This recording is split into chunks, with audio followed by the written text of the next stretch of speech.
गांव में एक श्रद्धा नाम की लड़की अपनी माँ सुमति और पिताजी राम के साथ रहा करती थी।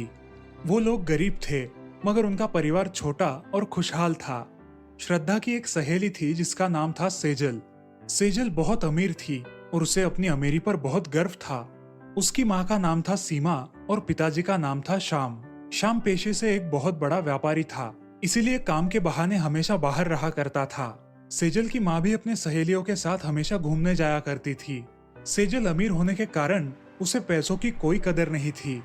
ऐसे ही एक दिन श्रद्धा अपने कॉलेज के लिए जा रही थी, तभी उसके आगे सेजल के पिताजी की गाड़ी आकर रुक जाती है। अरे, तुम कहाँ जा रही हो? अरे सेजल, मैं कॉलेज जा रही हूँ। तुम कहाँ जा रही हो? अरे, मैं भी कॉलेज जा रही हूँ। चलो तुम मेरे साथ। वैसे भी तुम कब ऐसी गाड़ी में बैठ सकोगी?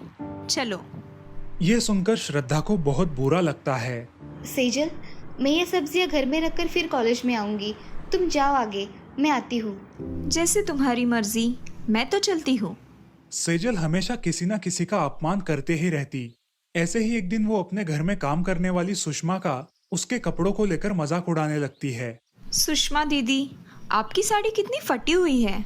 आपके पास पैसे भी नहीं होंगे ना नई साड़ी खरीदने के लिए? अरे दीदी, हमें जो भी मिलता है हम उसी में बहुत खुश रहते हैं। अरे ऐसे कैसे दीदी? तुम गरीब हो ना, फिर कहाँ से लेकर आओगी कपड़े? दीदी, आप मेरा मजाक उड़ा रही हो। मैंने आपसे कुछ नहीं पूछा, फिर भी आप मुझे खरी खोटी सुना रही हो। जाने दो दीदी, मैं जा रही हूँ। ऐसा कहकर सुषमा वहां से चली जाती है। सेजल हर किसी के गरीबी का मजाक उड़ाती रहती। ऐसे ही एक दिन उसके कॉलेज के सामने एक लड़का रास्ते से जा रहा था। वो अपने ही विचारों में तल्लीन था। रास्ते से आने जाने वाली गाड़ियों की तरफ उसका ध्यान नहीं था। सेजल ने यह सब देखकर भी अनदेखा कर दिया। तभी श्रद्धा की नजर उस लड़के पर पड़ी। No occasion is complete without a... अरे क्या कर रहे हो?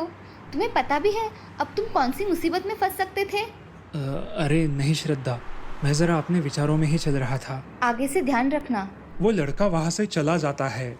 श्रद्धा सेजल से बोलती है, अरे तुम तो यही थी ना सेजल, तुमने उसे देखकर भी अनदेखा कर दिया। कुछ हो जाता तो? मुझे क्या करना है उससे? तुमसे तो बात करना मुश्किल है। हाँ तो मत बात करो। ऐसा बोलकर सेजल वहां से चली जाती है। उसी दिन उसके पिताजी को उनके बिजनेस में बहुत बड़ा लॉस हो जाता है और उस लॉस की वजह से उनके बहुत बुरे दिन शुरू हो जाते हैं। उनके बंगले का नीलाम हो जाता है और श्याम, सीमा और सेजल अपना बंगला छोड़कर एक छोटे से मकान में किराए से रहने लगते हैं। ये सब देखकर एक दिन सेजल अपनी माँ और पिताजी से कहती है, पिताजी, आज तक मैंने राजकुमारी की जिंदगी जी है और आज देखो हमारे ऊपर भगवान ने ये कैसी नौबत लाई है। मुझे तो कुछ समझ में नहीं आ रहा है। बेटी, घबराने की कोई बात नहीं है। हर किसी को मुश्किल दौर से गुजरना पड़ता है। आज हम गुजर रहे हैं, बस इतना ही। मेरी बच्ची, बस और कुछ दिन, फिर सब ठीक हो जाएगा। अब श्याम, सीमा और सेजल गरीबों वाली जिंदगी जीने लगे। अब उनके यहाँ काम करने के लिए कोई नौकर चाकर नहीं थे। बहुत सारे काम सेजल को ही करने पड़ रहे थे। अब सेजल को उसने गरीबों के साथ किए हुए व्यवहार पर शर्मिंदगी महसूस होने लगी। सेजल अब अपनी सहेली श्रद्धा से भी बहुत अच्छा व्यवहार करने लगी। ऐसे ही एक दिन श्रद्धा ने अपने पिताजी से कहा, पिताजी, आप अपने बॉस की मदद से श्याम अंकल को उनका धंधा फिर से शुरू करने में मदद कर सकते हैं क्या?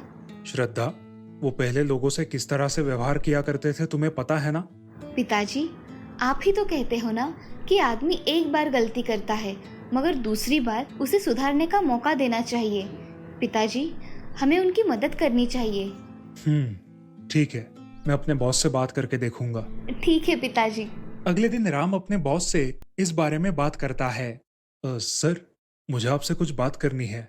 हाँ बोलो राम, क्या बात करनी है? सर, मेरा एक दोस्त है श्याम, उसका धंधे में बहुत बड़ा नुकसान हुआ है। क्या आप उसकी कुछ मदद कर सकेंगे?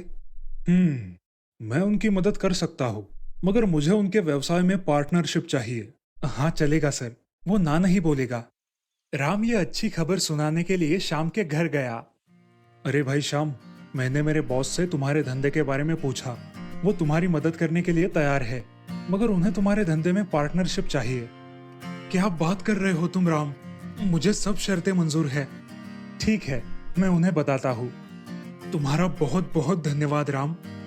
अरे कोई बात नहीं, चलो मैं चलता हूँ। ऐसा कहकर राम वहां से चला जाता है। राम के बॉस शाम को फिर से अपने पैरों पर खड़ा होने में मदद करते हैं।